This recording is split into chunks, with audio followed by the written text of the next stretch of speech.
Sono già al lavoro e saranno impegnati inizialmente in operazioni di soccorso e ricerca dei dispersi. Sono 12 gli uomini del comando interregionale dei Vigili del Fuoco del Veneto che sono partiti giovedì sera dall'aeroporto di Venezia alla volta di Liegi, in Belgio, una delle aree maggiormente colpite dall'alluvione che ha flagellato il nord Europa.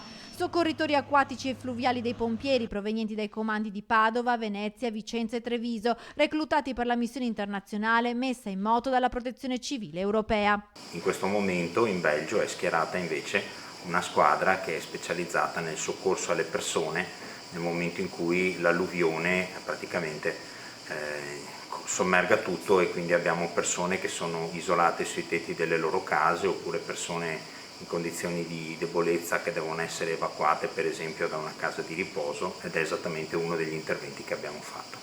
Dopo la fase di ricognizione fatta dalle forze locali del Belgio, i soccorritori veneti ora sono impegnati nel salvataggio delle persone. Le squadre partite da Venezia hanno raggiunto il Belgio a bordo di un C-130J dell'aeronautica militare e presto potrebbero arrivare anche i rinforzi. Sono già partiti 3 unità da Vicenza, 3 unità da Padova, 3 unità da Venezia, 2 unità da Treviso e uno qui dal comando della direzione.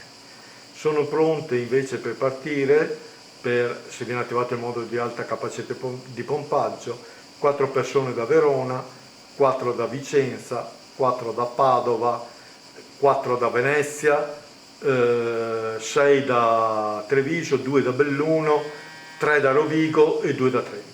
Il Veneto infatti potrebbe far partire anche un mezzo speciale che verrà impiegato nella seconda fase della missione, quando l'acqua scaricata dall'alluvione inizierà a defluire.